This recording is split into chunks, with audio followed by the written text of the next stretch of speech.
आमच्या वडिलांना ज्यावेळेस अटक झाली जवळपास 20 महिने जेलमध्ये होते आणि त्यावेळी आम्ही लहान होतो त्यामुळे एवढंच कळायचं की इंदिरा गांधींनी आपल्या वडिलांना अटक केली आहे, यापेक्षा जास्त कळायचं नाही। कधीतरी महिन्यात दीड महिन्यातनं परमिशन मिळायची तर डबा घेऊन आम्ही जेलमध्ये जायचो, तर त्यांची भेट व्हायची। त्यांना जर कोर्टात आणलं तर मग कोर्टामध्ये आम्ही डबा घेऊन जायचो आणि त्यांच्यासोबत डबा खायचो, ती भेट व्हायची। आमच्या काकू शोभाताई देखील जवळपास 19-20 महिने जेलमध्ये होत्या। कधीही आपण जेलमध्ये का गेलो, आपल्याला का जावं लागलं, अशा प्रकारचा विचारही या लोकांच्या मनात आला नाही, कारण सगळ्यांना हे माहिती होतं की देशाची लोकशाही वाचवायची आहे।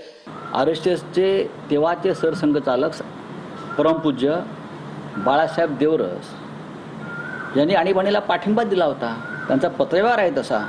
माननीय बाळासाहेब ठाकरे यांचं तुम्ही पोस्टरवरती फोटो लावता ना, बाळासाहेब ठाकरेंचा, हे शिंदे गट वगैरे किंवा भाजपचे लोक, हिंदू हृदय सम्राट बाळासाहेब ठाकरे यांनी आणीबाणीचं समर्थन केलं होतं, जाहीरपणे खुलं समर्थन। बाळासाहेबांनी कधी आणीबाणीला स्वच्छ सरसकट पाठिंबा दिला नव्हता, त्यांनी आणीबाणीला थेट पाठिंबा दिला, हे अर्धसत्य आहे। बाळासाहेब हयात असताना त्यांना हाच प्रश्न अनेकांनी विचारला। बाळासाहेबांनी म्हटलं होतं की आणीबाणीचा निर्णय राष्ट्रहितासाठी घेतला गेला असेल तर मी त्या निर्णयाचं समर्थन करेन, मात्र स्वतःची खुर्ची टिकवण्यासाठी जर हा निर्णय घेतला गेला असेल तर या हुकुमशाहीचा मी तीव्र शब्दामध्ये निषेध करतो।